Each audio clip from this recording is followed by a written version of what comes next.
And I just want to throw it out there. Drake Maye, man, look, the Patriots are not good. This is like perfect for Patriots fans, right?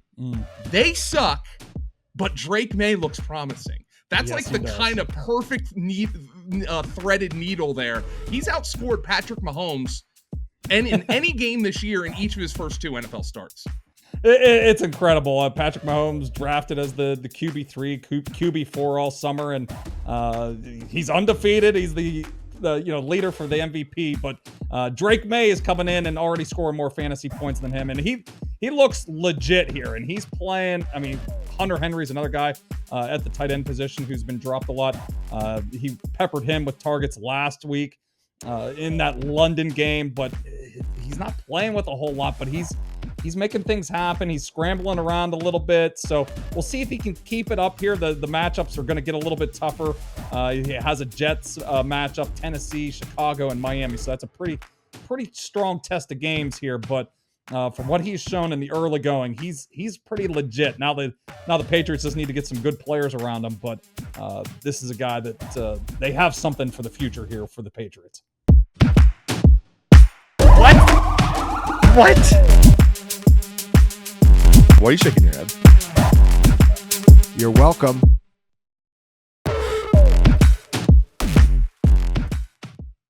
T-Bro, it is a good thing that there are no NFL teams on bye in week number 8 of the 2024 NFL season, because the waiver wire is absolutely skank-tastic right now, and that's despite a couple of key injuries that we are going to have to discuss here on the Fantasy Points YouTube network. Make sure everybody, you like this video, click that subscribe and leave a comment. It really helps us out as we help you navigate the waiver wire waters of the NFL season. Tom, no teams are on bye. That's a really good thing, because there's really only one position that has really anything of note on the waiver wire this week, that being the wide receiver position. And part of the reason, maybe the major reason, is because we had a serious injury at the position, and we also have an injury that we need to monitor at the position, both from guys who were most likely in your lineup each and every week. And let's start with the big one, that being Brandon Aiyuk. We are recording this on Monday afternoon before the Monday Night Football games, plural. So there could be something that goes on in that. We'll get to that later about what you can do about that. But Tom, the news is bad for Brandon Aiyuk. Kyle Shanahan alluded to it, that they feared for an ACL after the game on Sunday, the loss to the Chiefs. And unfortunately, per multiple reports, including Ian Rappaport, it's ACL, MCL, and potentially plus. This could be a career-altering injury for Brandon Aiyuk, and it's certainly season-ending. And the 49ers, I mean, that offense, without Brandon Aiyuk, with Deebo Samuel coming down with an illness right before that game, playing just a handful of snaps, that offense was an absolute shell of itself. But Jauan Jennings wasn't active. He was dealing with an injury. Ricky Pearsall made his NFL debut. So presuming Deebo's immune system does its job, Jauan Jennings starts to heal up, Ricky Pearsall gets his sea legs under him, it's probably not curtains for the 49ers offensively. It's just not going to be nearly as good as it was last year. We saw Brock Purdy play arguably the worst game of his career, but he didn't have a whole lot going for him at the receiver position. What is your read here on, we know Deebo's not available. What's your read here on Ricky Pearsall and Jauan Jennings on the waiver wire potentially? Yeah, I think both of these guys are guys that we can pick up off the waiver wire. They're going to be pushed into pretty prominent roles here. We saw Jauan Jennings earlier this year when Deebo was a little banged up. George Kittle missed a game as well.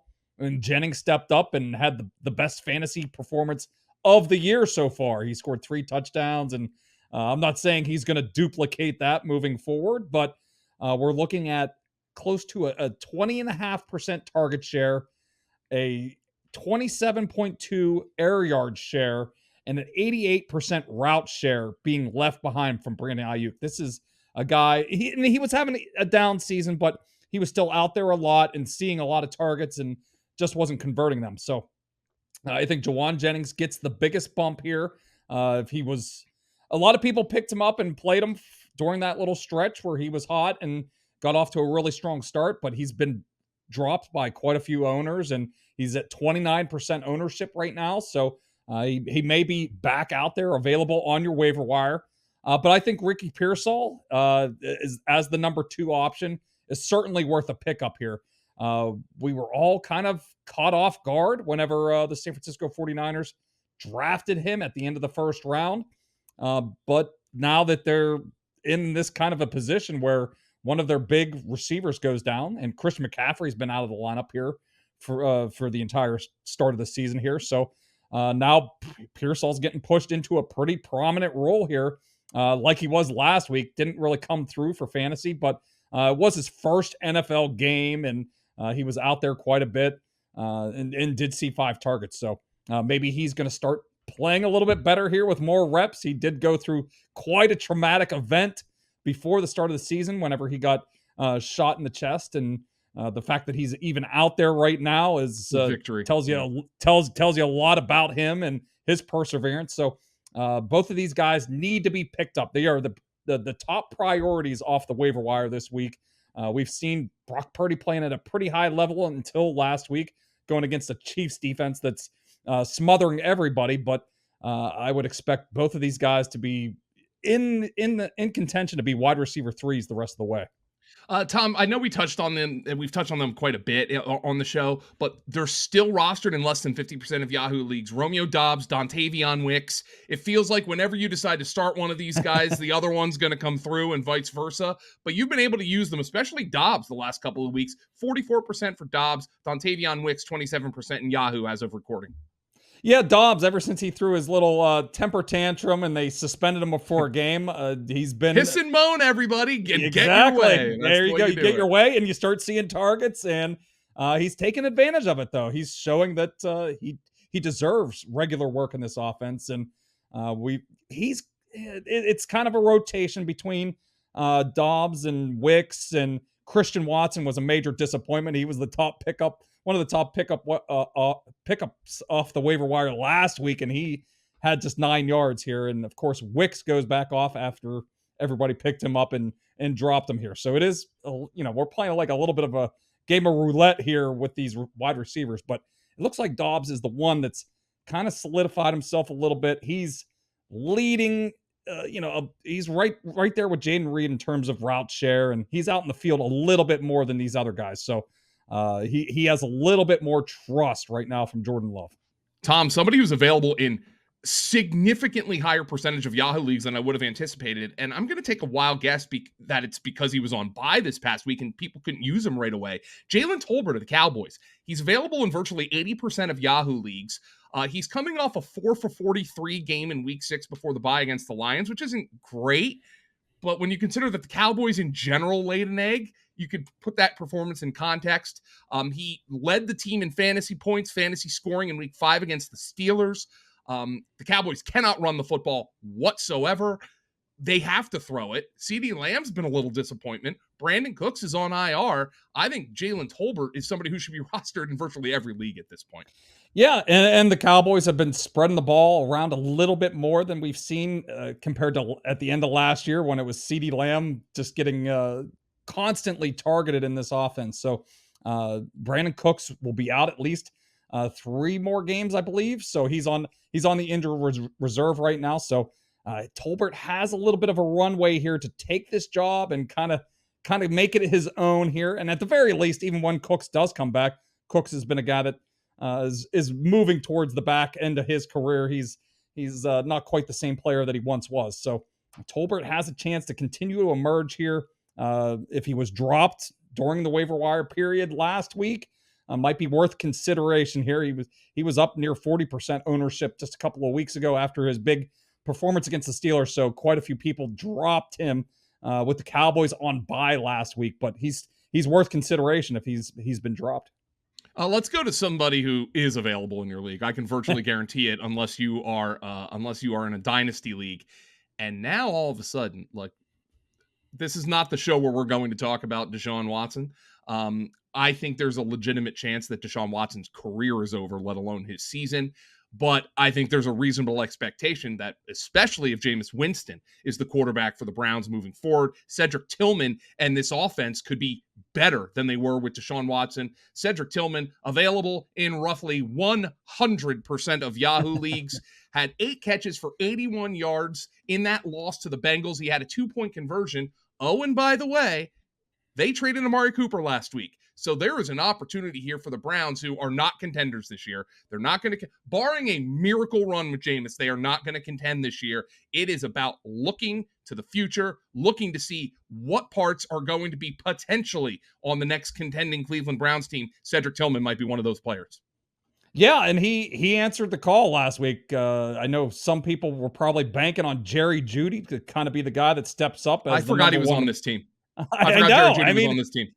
Yeah, number 1 wide receiver, we all thought, coming into next week, last week because of the Amari Cooper trade, and he 3 straight games with 1 catch. So it's clearly not Jerry Jeudy that's stepping up at wide receiver for these quarterbacks. So maybe it's going to be Cedric Tillman. He was a guy that was a 3rd-round pick, has some talent, and now he's getting a big chance here. We just got to see who's at quarterback here. Dorian Thompson-Robinson doesn't really get us too excited here, but if it's Jameis Winston for a couple of weeks, he's certainly viable. Jameis Winston's viable at the quarterback position too. If he does get a couple of starts because of Dorian Thompson-Robinson's finger injury, we'll have to see about that as the week progresses here. But Tillman is elevated into a big role here. David Njoku's going to be the number 1 target in this offense most weeks, but maybe Tillman can be the number 2 guy. And this is a Browns team that's been playing from behind quite a bit to start the season. So maybe we'll get some negative game scripts and he can rack up some cheap catches late in these games. And he's got a chance to develop here a little bit as a starter now. Another wide receiver injury that kind of emerged after we recorded the show last week was just how bad Rashid Shaheed's knee injury was. He required meniscus surgery. He's out for the season, Tom. Chris Olave, as of recording, is still in concussion protocol, though he's had multiple concussions in his career, so there's no guarantee he's going to play in Week 8, but let's tentatively even pencil him in Week 8. The guys who filled in at wide receiver for the Saints in week number 7 were Bub Means and Mason Tipton. Means available in about 90% of Yahoo leagues. Tipton available in virtually all of Yahoo leagues. They did add Marquez Valdez-Scantling to the roster. I don't know if that changes anything for you, Tom. It doesn't really for me. But what was your read on this Saints wide receiver group if you need to go a little bit deeper into the waiver wire?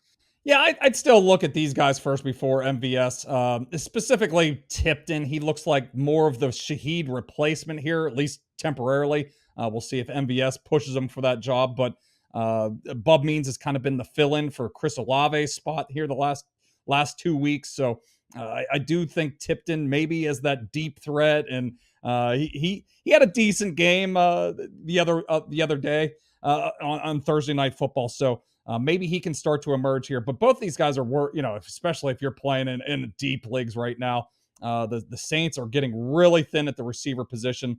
We're worried a little bit about Olave with another concussion here.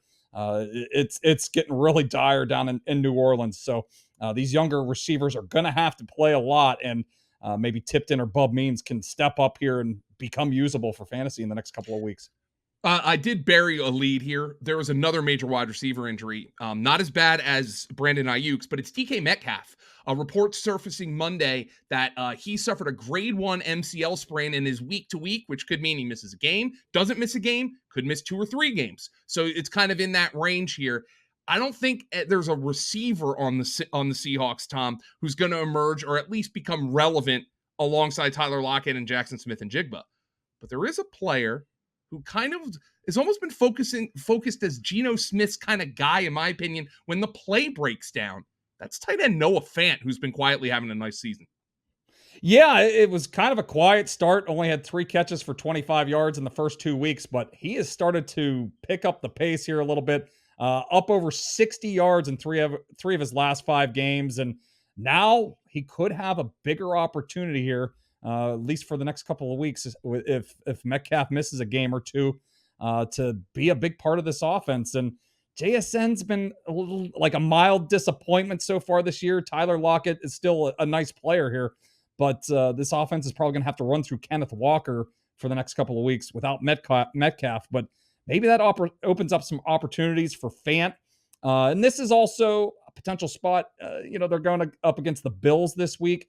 Not the easiest matchup, but they've been really crushing, outside receivers. So maybe this opens up some opportunities for Noah Fant this week. So at least as maybe like a 1 or 2 week streamer here at the tight end position. I know a lot of people are really hurting there.